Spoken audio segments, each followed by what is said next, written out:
Good morning, good afternoon, everyone. Good evening from wherever you're joining us from. Thank you very much for tuning into another broadcast of our podcast of the morning. And now with the manager. Sorry, I do host a session on the morning dialogue every Mondays, Wednesdays, and Fridays. I think that's why it's all over my mouth. But today we'll be talking about an hour with the manager podcast. And thank you very much, everyone who's tuned in today. And if you're joining us for the first time, this is an hour with the manager, and we host our live podcast every month where we get to share information on industry trends and we get to share valuable information and you get to connect and link up with our experts, our audience, and everyone that joins us globally. And so, please, while you're joining us, if you have any question, if you have any contribution about the topic today, please feel free to send them in either during and on the comment box or you send them to my DM. And today I have a guest speaker here who is going to impact us with very wonderful information for us to learn and get to communicate with. And thank you very much once again for tuning in. And I hope that we get to learn and gain valuable information from this conversation today. Please, if you're joining us from LinkedIn or Twitter or Facebook, either you send a thumbs up or you let us know where you're joining us from, or you probably send a comment or a chat or something. Let's know that we have people streaming with us. Thank you very much once again. Okay, today I have with me here Amit Agrawal, who is going to share very wonderful information with us. Please, Amit, how are you doing? I'm good. Thank you from thank you for bringing me here on this. I'm very excited to share my insights. Thank you very much. And quickly to our new listeners, now with the manager, first started out as a live session. It wasn't this very serious, but along the line, we got to see the value people get from it, and not just from every other person. I the host, at every point in time where I get to communicate, I get to learn, I get to share my own experience, and that contributes also to my brand and all that I do. So thank you very much, and I hope that while you're here, don't just come to listen, but come to listen and learn something, or don't just come to hear and just write it down, but come listen, learn something valuable, and also ask your questions. And if you know you'd like to come on stage, do let me know, and then I'll send you a private, what they call it, a private invite, and then you can come ask your questions or share your contribution. So today, the topic for today is on technology trend, and Amit Agrawa, like I said, is going to do justice to that. And why are we talking about technology trends? Because we see today that AI is really doing the most, and you have a whole lot of organizations talking about that. And we won't want to find ourselves being left out because if you don't follow up with the trend, if you don't follow up with what's going on, probably in the next 2, 3, 4, 5 years, if you own a business or you're an employee or you work for someone or you're in part of an organization or probably anything, you understand, you're probably going to be affected in one way or the other. But by having knowledge of this information, most especially in terms of business and finance, as Amit will share his years of experience with us, I hope that that will make a whole lot of difference for us today. So today, for us to get straight up with this conversation, let's meet Amit Agrawal. Amit Agrawal boasts over 20 years of experience in business technology transformation, aiding over 20 financial clients, including major firms and regulators worldwide, specializing in managing complex finance data and regulatory driven transformation. Amit excels in change management, process reengineering, and transitioning finance operations. His projects have ranged in size from $50,000 to $25 million, leading teams of 5 to 40 members with a diverse corporate background. Amit has contributed to ING, Citibank, EY, KPMG, Entity Data, and Polaris, collaborating with senior leaders across various industries. He holds a master's in finance and electronics engineering degree and certificate in RPA, PMP, and CSM. Before we had this conversation, when we talk, when I myself and Amit had a backstage talk, it was like, "Hey, Ubong, you want to talk about technology trend? Do you want us to cover all the topics in technology trend, or you have a specific focus?" Because I am down with sharing my knowledge of information with finance and banking and in the business sectors. And today, thank you very much, Amit, for giving us the opportunity to also learn and share information with you today. Thank you. Yeah, it's very the I think that the entire trend is changing pretty aggressively, and what I'm going to be sharing probably in 3 months, 6 months down the line, and the entire sector going to be changing. The technology is True, really changing very, very, very drastically. true. All right, so no problem. You have the stage. So let's take. So I think when Matthew was telling me that how the technology is going to, change, how technology is going to be impacting it up, I thought instead of before we talk about the what are the different technologies we're talking about, let's understand how the future will look like. I've got an example here on your left side. Let's assume that there's a 25-year-old student who has taken some loans from the bank, and he has very limited expenses, but he has heard about all the bad debts, and where a lot of his colleagues who are not able to pay loan on time, sort of a thing. So that's why he's watchful and careful that he pays everything on time, and that's one of the reasons that he went ahead and started doing some part-time role, and that is his profile. And let's see that how the bank's going to play their role in that specific scenario. What will happen is that in majority of his conversations with the bank, that's where my first part is automate. He will have some things like a um, chat box where whatever need he needs on a day-to-day basis with the bank, he can get the things rolling. For example, he want to know the bank balance, what is the last transaction I have done. All that will be automated because he just need to type his details, and he will be getting all the details because everything will be automated. Then in case of that is the how the bank going to how that's whether how the bank will be working it out. Now similarly, in the case of um,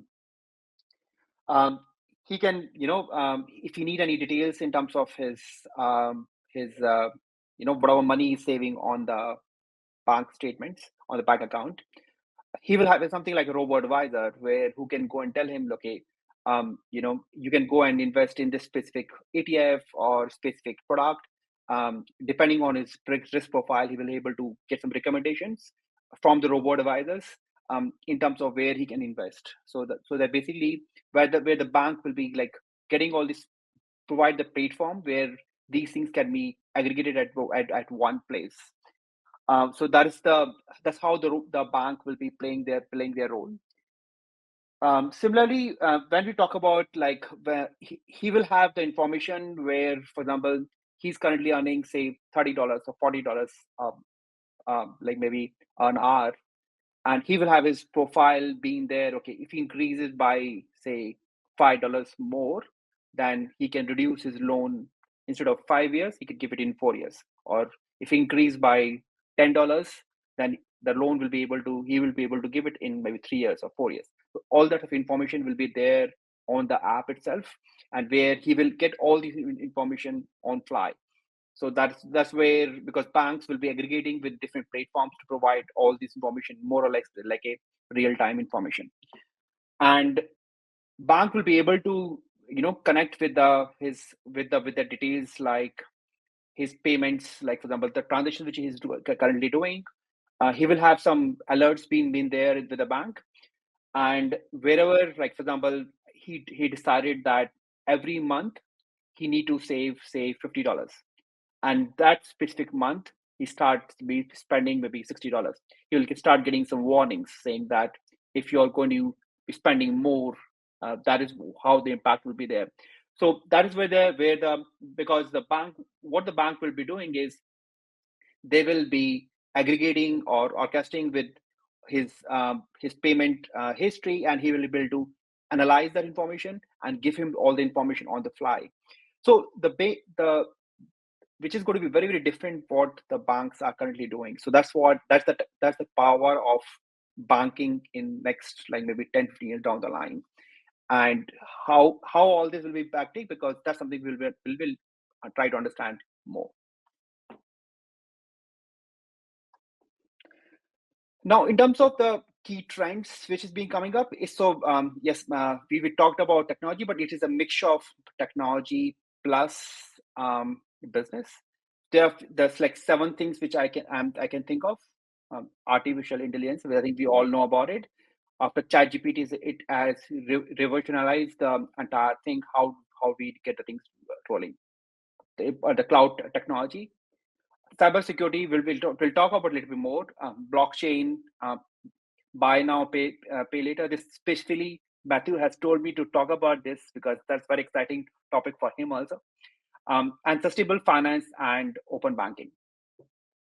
We will not be covering everything in this discussion because of lack of time, but I'll be talking about something which you're seeing, which has been underlined. Like I will talk about artificial intelligence. I will talk about cloud technology. I will talk about cybersecurity, blockchain, and buy now, pay later. The other two topics I will not be able to cover you in this section because we have a limited time. Let's try to understand how the AI will be changing it up. So the power of AI will be like, from the app, like any bank which you're dealing with, it will automatically recognize with your other apps, because it'll give you something like a more like a seamless thing, and that's the power of AI. And which actually the second point is facial recognition, so which is currently even happening. So when I need to do the payments, for example, when I go to grocery store, I just do my phone. I just tap it up, use my facial recognition, and my payments are being done accordingly, whichever card I'm linked with. So that's something which is already happening. It'll become more smoother as we go along because I do have some hiccups happening on alternate days or maybe once in every 2-3 weeks. But probably all that will go away. Become like a more like a smoother process. What will happen more with the AI is because now banks, when I'm dealing with the banks, when I'm like going to gym, paying my gym bills, they will have the information that I'm going to gym like twice, thrice a week, or maybe 4 times a week. And once they have this information, which will go to your like a medical insurance companies, and then you will know that okay, this particular person is going to gym pretty regularly. That means probably they can give you some discount on your health insurance because they will have all this data. Okay, and that is where the impact will be there with AI. um, and depending on how much money I'm saving, where I'm spending the money, they will have the information on the apps, and then they will be able to advise you that okay, Amit, with your risk profile, probably this product might be a good option. You may want to go with the bonds, or you may want to go with this specific ETF or this specific product. So they will be able to give you some random suggestions on the fly, depending on your trends, on depending on what you've been doing, depending on the transition which you were doing, because they will have all the information. And thanks to AI for that. Um, and depending on activities, because you will have aggregated view in there, so you will have one view. It depends on the spend you'll be doing. They will have, like, for example, if I'm going to say survey twice in a week, they will know that because I've swapped the card. Then they know that I've spent like say $10 by on Monday. I've spent another $10 on Tuesday, and spend another $10 on say Wednesday or maybe Thursday. And if I've been doing repeatedly, then they will know that okay, Amit has visited surveyed like 5 times or 10 times in a month. And depending on that, they can probably see that if there is any discounts going on, or if there is any special promotions going on, they will pop it up on my to my to my app, saying that Amit, there's some discount. You may want to go with this particular survey station. We have seen that you've been eating a fifth survey being your favorite place. You may want to avail those discounts. So that's that sort of thing. That's where the power of AI will be. So everything will be very super personalized depending on your usage, depending on what we've been doing. And that's the power of AI for like a retail customer. Let's go in deeper on this topic. So how will that going to change from the bank's perspective is it will help them to in terms of like these are the few sections I'm talking about. It's more on the facing the client customer acquisition, because of all these customizations, it will be very easy for them to target to specific clientele base because they will have all the information. They can personalize it up. And as they start getting mature, they will be obviously the things will become better. And that's where it'll be easier for them to use AI for these things. So their accuracy rate of the because of the technology will go high. I'll have another slide after this where I can go I can throw you some numbers in terms of how these will be impacting. The credit decision making will be definitely be helpful because now bank will have the data from my transactions. They will know what I'm doing on social media. They will know that what I'm doing with my other place.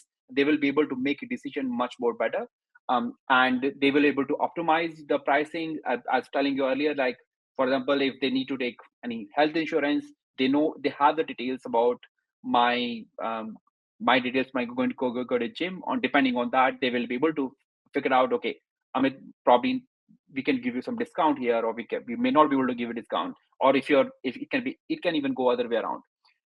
And they will be able to like monitor your signals. Like for example, if I'm not able to pay you specifically on specific month, they will know upfront, that this been happening. Or for example, if there's a huge bill coming in, say of $5,000 on with this month, and in my bank statement I just have $2,000, they might be able to give you my early warning that, Amit, you have a huge bill coming of $5,000 in like a week from now.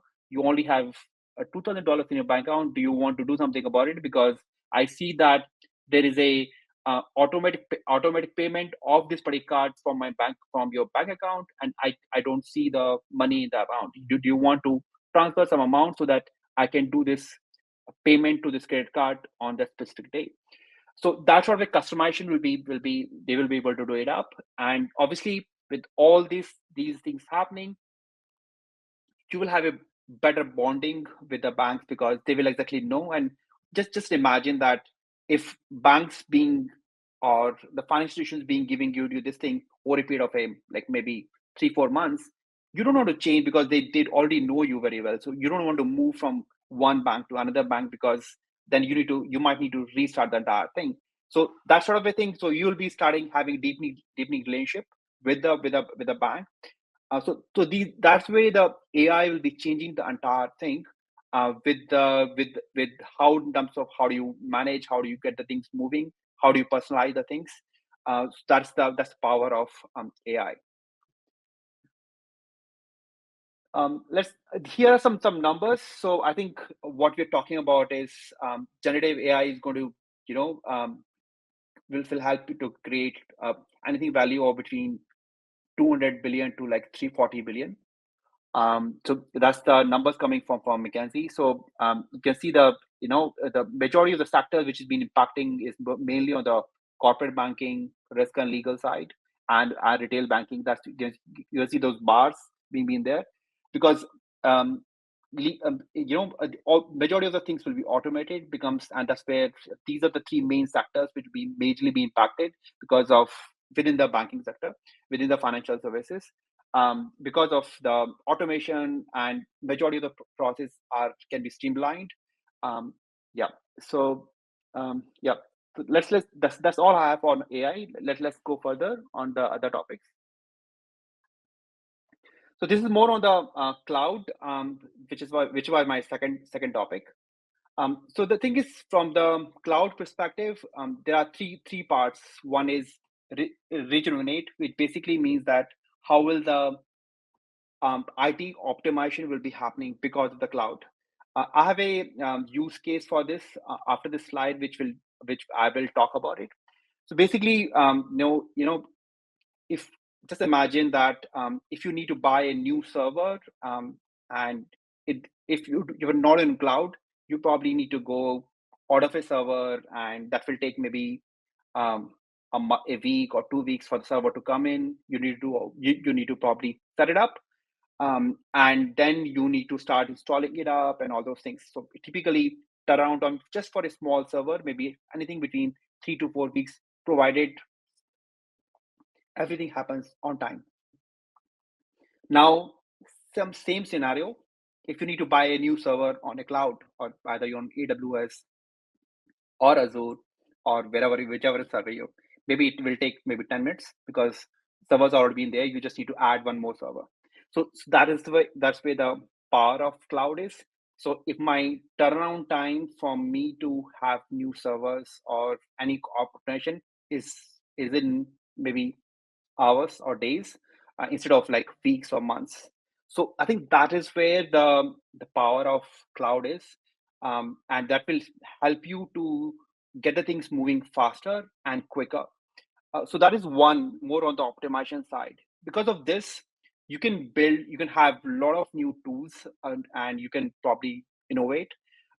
Like for example, if I need to say, let's assume that Microsoft has something being there in US. I'm currently sitting in Canada, and I need to integrate with some servers being or some of the functionality being there in US. It's very easy for me to integrate and build something new on cloud, because I just need to go live, and it's easier for me to connect, and I can build new technology, new products. But if I need to do something similar with the on-premise, it's going to be extra painful. It will take more effort, and I think that's where I'm foreseeing that there'll be a lot of new things coming in. I can give an example, like some of the topics like sustainability. You need huge amount of data, and for us to get all these things running on the cloud is much more easier. Otherwise, integrating with the different data sets of sustainability is like super hard. And that's where I think the way that cloud technology going to change the entire finance and business and the banking space big time.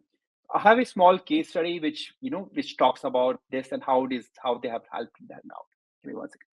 So this is one of the clients, but probably you guys have heard about this very known container shipping line.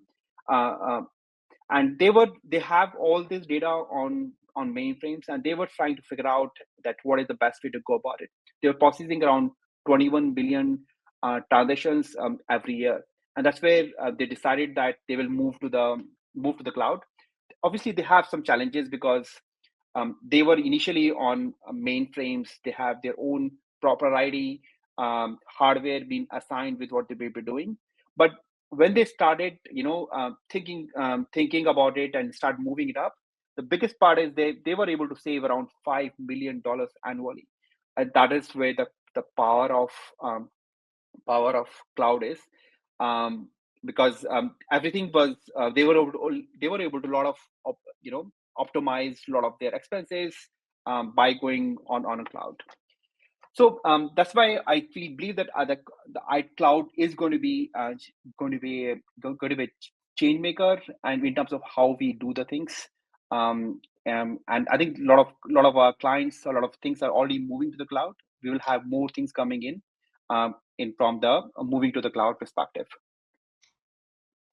Okay, sorry, please, Amit, before you proceed with the remaining slide, please, we just had a question from the audience. We've had like lots of questions there. One of the audience, Erica Harris, thank you very much for your question. So before you continue with the conversation on cloud, let's just run a little bit back to the conversation on AI. So the question here is, Yep. how is AI being cited in the various business uses? I think like that's like one of like the first question from others. Yeah. How is AI being cited in the various business uses? What are the regulations around liability in personal information? That is talking about facial recognition. I don't even understand the question. So, okay, the question is that how does the AI is impacting from the regulation perspective, right? Yes. Citing example as facial recognition. Yeah, so I think that space is still emerging. So we do have if I'm sure you all might be knowing that European Union has recently coming with Artificial Intelligence Act. At this point of time, the regulators are currently moving. I think from the regulation perspective, it's still getting matured. Because after the Chat GPT coming last year, everybody is talking about AI, but in terms of the regulations, we are still not there yet. So Okay. only the major regulation which has been coming up has come in Europe, and US is at this point of time is considering the regulations, but we are not there yet. Okay. I'm foreseeing is that in next maybe another 6 months, 1 year down the line, we will have some regulations being there, which will monitor, which will regulate how these things will be shaping up. Okay. Thank you very much. Yeah. I'll take the next question after your slide. Yeah. Okay. Except you're good with that. All right. Sure. So my hyperlinks are not working, so I'm going like this. So we talked Okay. about artificial intelligence. We talked about how does it impacting. We talked about cloud technology. Now, next we're going to talk about this is the cybersecurity. This is just give you glimpse of that how the cybersecurity is being impacted. So there are some projections that um, the annual impact of cybersecurity is around $10.5 trillion by 2025. So if you see here, there are a number of significant cyber attacks been happening at this point of time. There are some numbers being there are some numbers we mean here, which I'm sure I should do, and there are a lot of cyber attacks from the number of attacks and the cost which is implementing. So because of this, there's a huge investments going in the cybersecurity in terms of how we can make the world more safer, and that's why the I think that space is keep on reinventing as we go along in from the cybersecurity perspective. So these are some of the examples of blockchain. Blockchain is generally been people whenever we talked about blockchains, we always talked about Bitcoin, or people have become rich because they bought in $100 and they becomes like maybe $1 million or something like that. But blockchain is not only the Bitcoin. The blockchain is a technology which can help a lot of things. I have some examples Okay. here. So I think the way the majority of the blockchain examples are being used is cross currency transactions.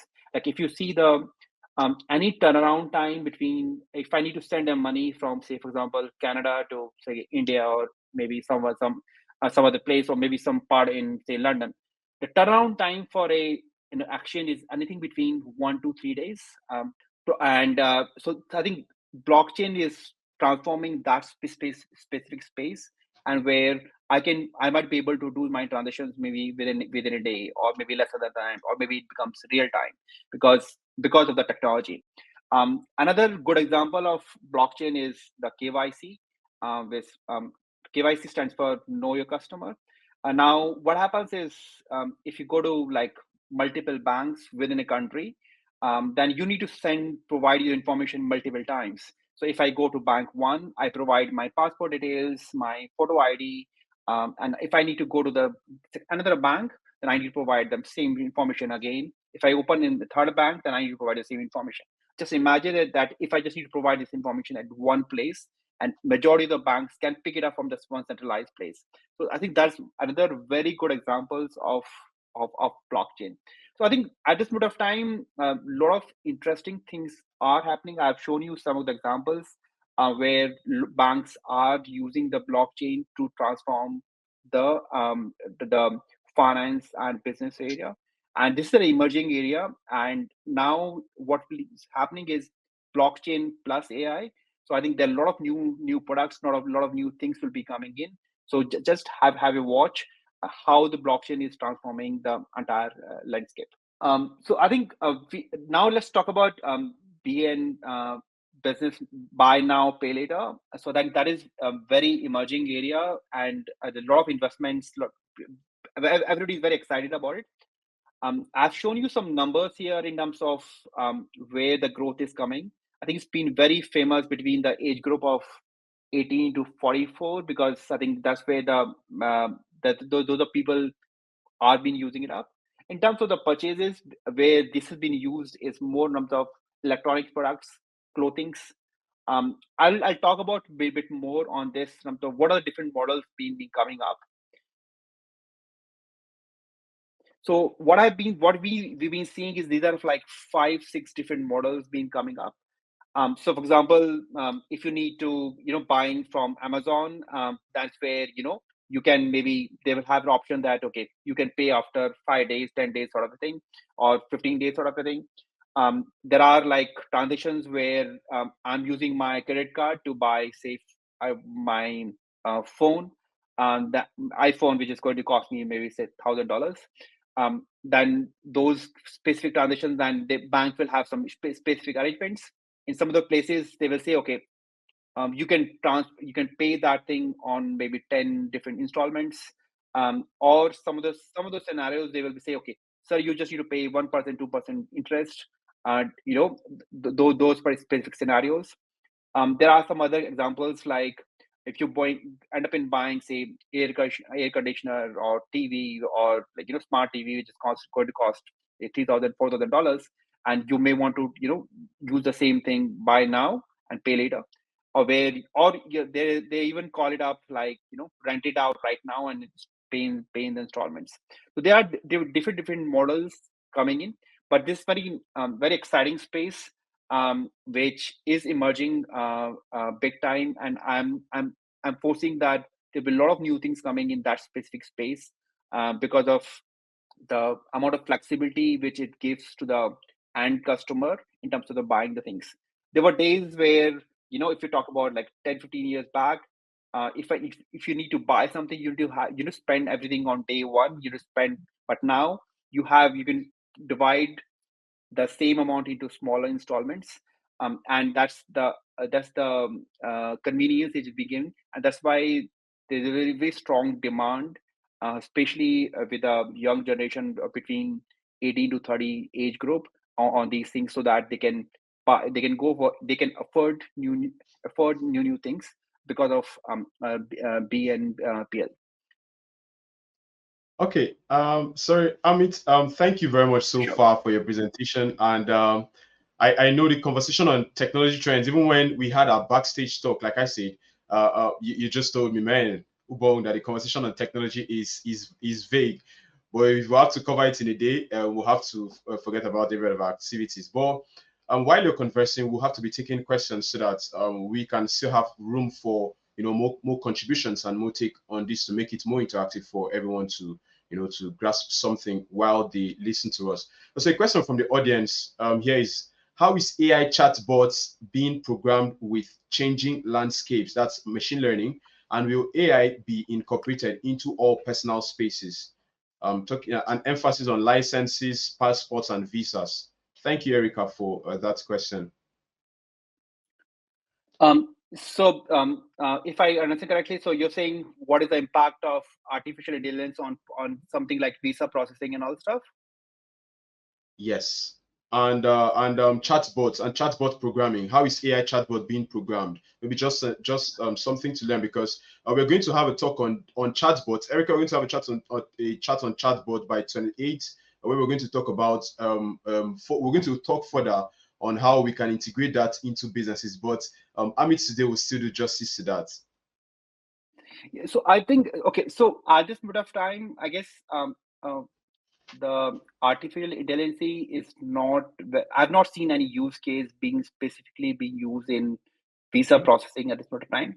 Only thing which I've been seeing is there are some automation tools being used in some of the government bodies. For example, Okay. in Canada, there was a mandate coming, or there was the press release coming, maybe a couple of months back, where the regulators had decided that for some of the specific visa processing, they will be doing some automation, but that is more on the automation, not on AI specifically. But I have not seen very live scenarios or live use cases yet on those specific topics of visa processing yet. So I guess, my view on this is that it will take some time, because at this point of time, the AI is being more in terms of solving those business problems. Probably we need to wait for some more regulations to be coming in before government bodies will start using them in a lot of the services which they provide to public. At this point of time, they are little bit doubtful because they want the technology to get a bit more mature. And after that, only we will see those specific scenarios. In terms of the chat box, yes, but I think AI is being used pretty aggressively in that case, because there are a lot of. I think I was reading. I was watching a link around like a week back. So they are. I don't remember the name of the firm, but they were building some devices which is been integrated with your laptop, and you can give the voice commands using the feature of it, like more like a chat GPT, where it can block your calendar. It can send you emails. It can even reply back to those emails. So that sort of things are still being developed. But I think again, not I've not seen many live or very scenarios or very specific use cases being used. I think the technology is still getting matured on those spaces. So, but I won't be surprised in next maybe a quarter or maybe 2 quarters, these things will start becoming very common. When you made mention of chatbot becoming very aggressively used, I remembered a time when I used an application. Before I could get to the customer representative personnel, it was, I don't know, it was a pain in the ass because I had to be chatting with the chatbot, and the chatbot does not seem to redirect me to the customer personnel, the human person, for me to get my problem solved. But I feel like organizations still need to look into that. Like you said, they need to look into that, yes. And please, to everyone joining us, if you have any questions, you have any contributions, you have anything you might want to know or clarify yourself on, you're joining us on Twitter, on Facebook, and on LinkedIn, please do well to send them in. And also, while you're joining us, do well to follow an hour with the manager, because we have very wonderful engagement this week. On Wednesday, we have a live webinar coming up on the 27th, where we will give answers to all of these questions you're asking. That conversation is going to be centered on AI and workspace, and we have very wonderful professionals to share and answer all our questions during that live webinar. So come with your questions. It's majorly for Q&A session. And on Thursday 28th, we still have a conversation on chatbots, and that's why I mentioned that, where we'll have two awesome guest speakers that will still expand these conversations for us. And please, we have another question still from the audience, talking about AI and consumers. How can AI consumers contribute to the cultural intelligence of AI? Talking about language and religion. This question right now seems very funny, but I don't know how that's going to happen. But maybe you might have something to respond to that. Yeah, so I think that's something which a lot of people are even asking a lot of questions about it, and people are worried that how does the AI going to change it up, because with the one of the challenges with the AI is what type of data you are what providing it up, and there are some Okay. concerns that it can be it can be biased towards specific gender, and those are some of the concerns which are currently being raised. Okay. I don't think we have any answer to that question yet, but hopefully once we have all these regulations coming in, probably things might change. But at this point of time, that is we don't have any answer for that specific question right now. Okay, no problem. Thank you very much for that. And we're hoping that regulations will be made for that. Okay, so let me just go quickly back. This question is directly from me. So talking about AI and machine learning in finance. So considering the potential for generative AI to deliver new value to banks, with estimates ranging between $200 billion, the huge funds, as highlighted by McKinsey, that's in one of their write-ups in articles in 2021. How can retail banking further harness AI and machine learning for growth? That's for retail outlets. Um, I guess okay. So for any bank, any retail bank, I think the some of the things like loan processing, or or they need to profile the background of their customers. I think AI is very good tool for those type of work, because it Okay. can you can check on those parameters. You can automate the entire thing. It can go and like there are some tools. For example, I can give you some examples. Like I cannot give you the example specifically, for example, for Canada, but I'm talking about it globally. Like, for example, if I need to take a loan from a bank, and then I need to provide them some collaterals. Okay. And if it's a small business, they don't have any collaterals, and even though their business has been doing very well, but if they don't have collateral, there's very good amount of chances that the bank may or may not able to give them a loan. But Okay. now, because they have a power to go and talk with their like social media profile, like what they've been doing on Facebook, what they've been doing Twitter and other Yeah. medias, they will have this information coming in, and Yeah. on basis of that information, they are able to figure out that this particular person, is it safe to give them a loan or not. So that information was not available like maybe 5-10 years down the line, and then Okay. now they can, using this information, they are able to give it up. So that's why I'm hoping that especially with a small SME segment, they will be Yeah. able to get access of these financing because of the AI, because of all these extra data which being available, and they will be able to grow their business pretty easily because they will have the access to all the finance because of the technology. Wow. Okay. So right now, I think retailers actually need to start giving their eyes on integrating that. I think the earlier the better. Yeah. The earlier the awareness, the better for it, and that is why we're having this conversation. Thank you very much, Amit, for that response. And please, we have another question from our audience talking about cybersecurity. So she's saying, does cybersecurity consider license agreements, app permissions, and browsers compatibility? Um, so yes, cybersecurity will have these topics being considered, because cybersecurity will consist of like the license agreements and the browser security. These are common parameters which will be covered from the cybersecurity perspective. But Okay.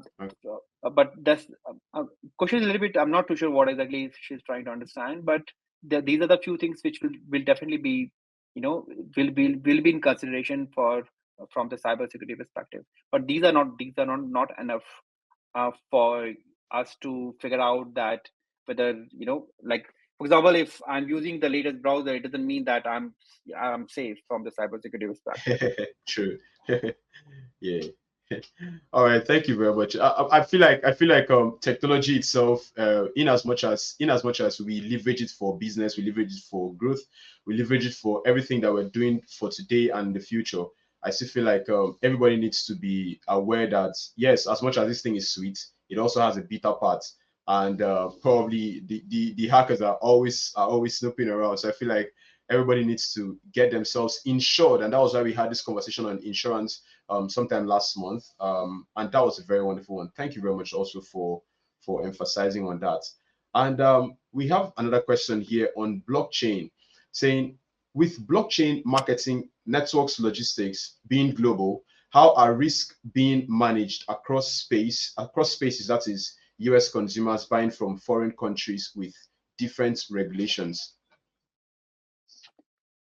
Yeah, so I think okay, so the regulation topic again in the blockchain is, at this point of time, is still emerging. They are not Okay. very clearly defined regulations perspective. But what Okay. I've been seeing is that, like within the bank, like for example, JP Morgan using some blockchain within the bank premises. Like Okay. for example, if I'm a say Citibank customer, I'm dealing with the JP Morgan from Canada to US. So if any transaction happening within the bank, I think that's where the blockchain has been used.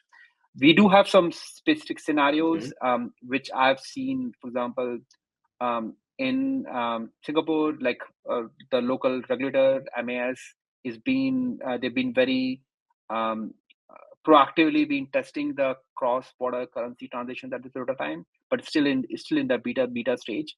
And I've been seeing BIS, which is the central governing body for the regulators. They are being testing a lot of these scenarios for the blockchain. But what I've been seeing is that they've been using within the premises of the bank, but outside, like for example, between two different institutes, I think that is not being there yet, because of the gaps in the regulations yet. So I guess all this will be getting a little bit more matured as days goes by. Do you think organizations will start teaching their, what do you call it, their employees about blockchain or cryptocurrency or something? Because I feel like No. this is something that people need to just get that differences from, so you don't just confuse cryptocurrency all for blockchain or blockchain for cryptocurrency. No, I think the people already knows about it. We have experts being sitting in, I think, majority of the banks being there, how they be used. But Okay. so blockchain and cryptocurrency are two different things. So blockchain is a technology. Cryptocurrency is one of the use case of blockchain. So these are the two different things. So I think we have already, like, there are many experts sitting there in majority of the banks. They exactly know what they're doing. So. Oh, okay. All right. And I'm hoping the future gets better than this. All right. So let's get back to your conversation on open banking evolution. So as open banking continues to expand, a Deloitte report from 2019 emphasized its potential to revolutionizing financial services. So what opportunities and challenges does this present for consumers and providers looking to engage in that? Okay, so thing is, again, open banking is a little bit of emerging topic, because in Europe, the open banking has picked up a lot, but it has not picked up like in pockets, like for example, Asia. There are some of the places they have picked up a bit.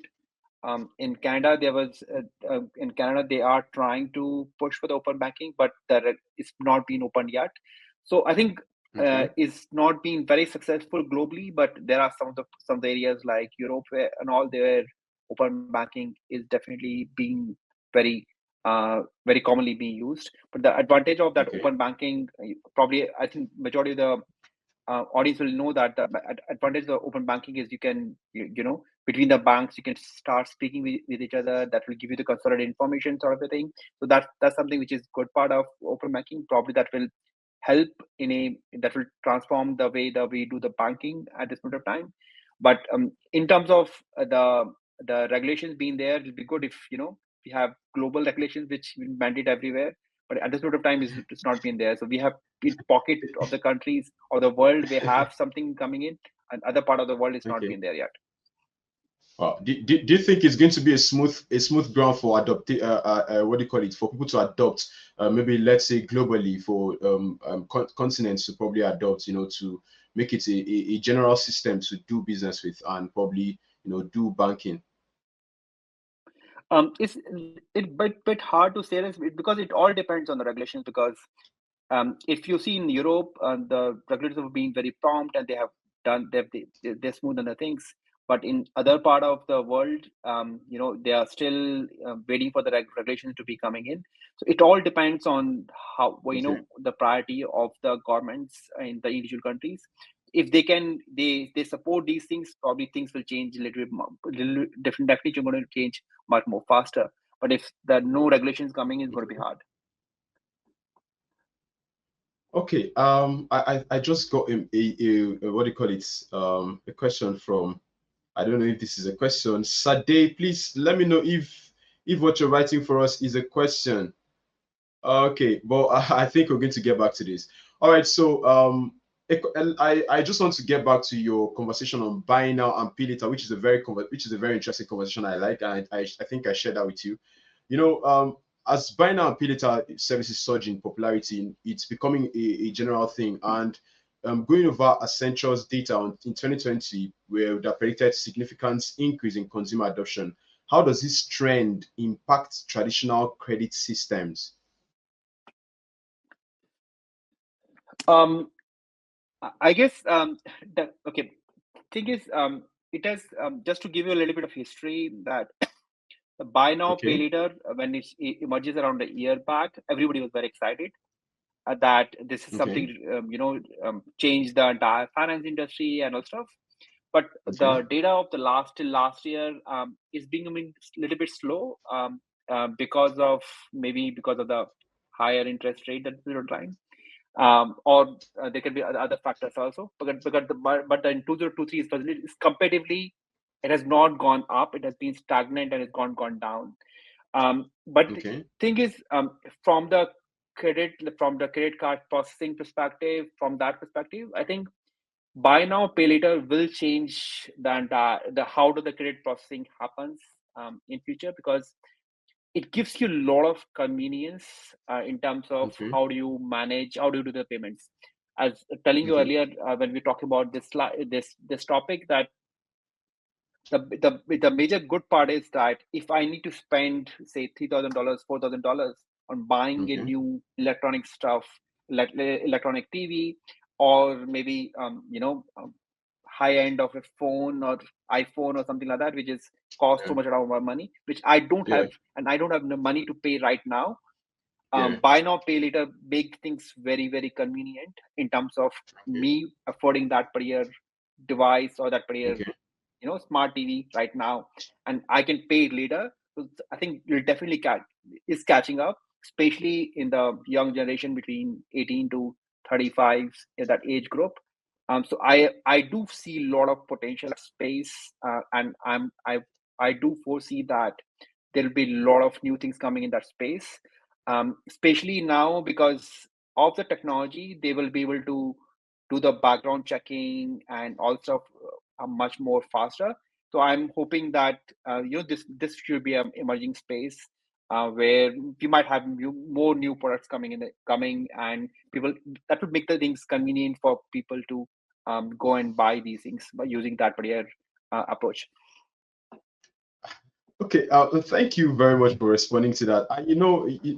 Looking at buy now pay later itself as a new way of doing business, do you think there'll be more?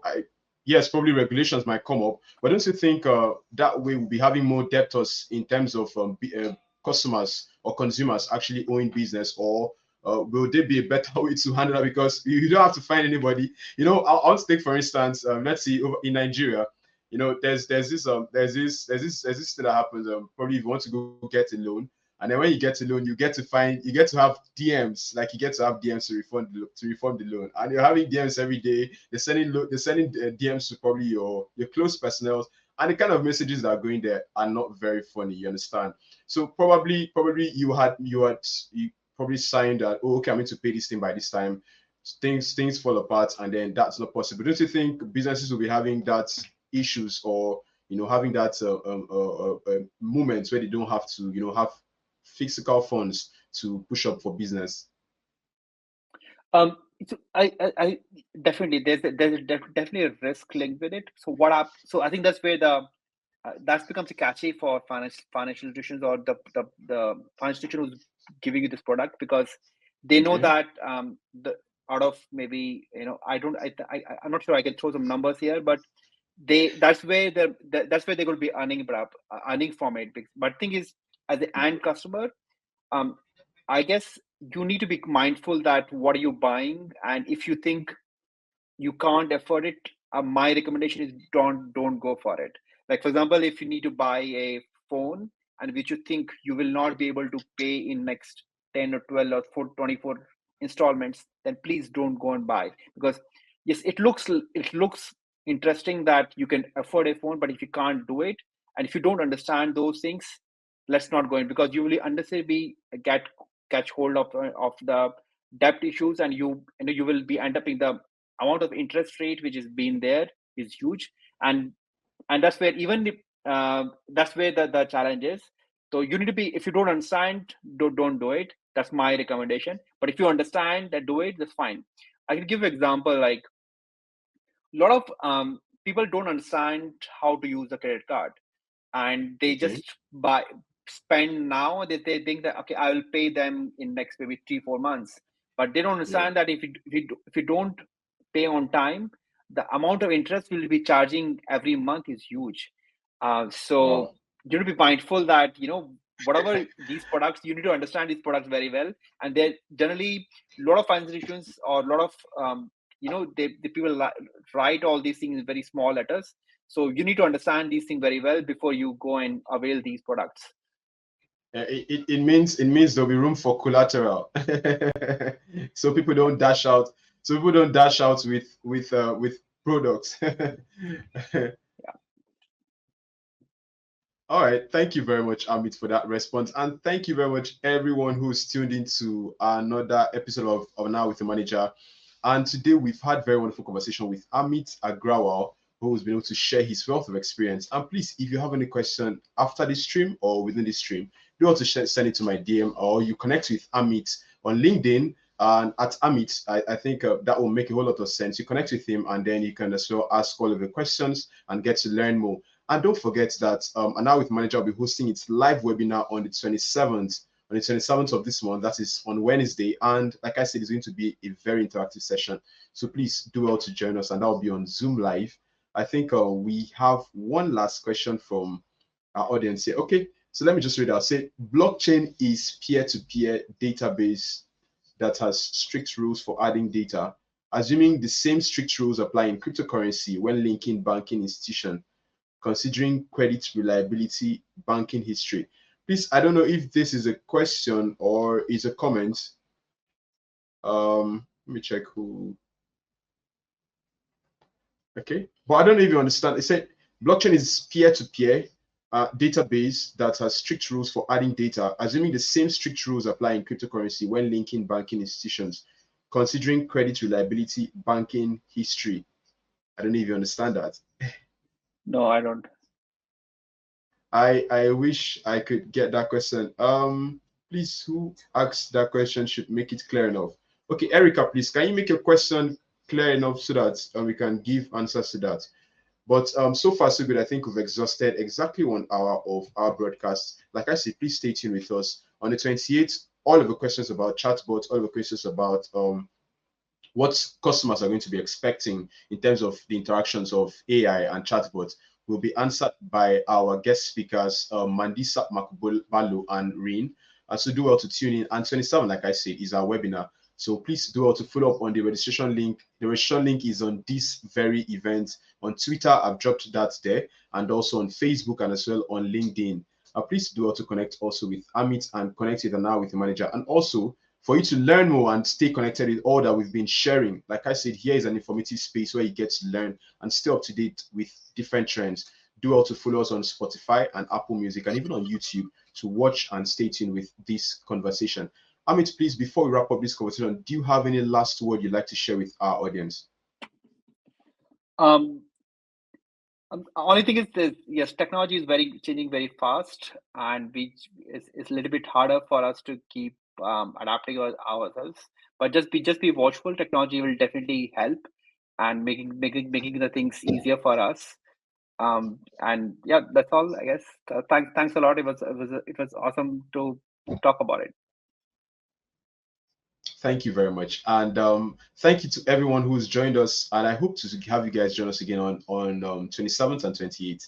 Do have a wonderful day and week ahead of you.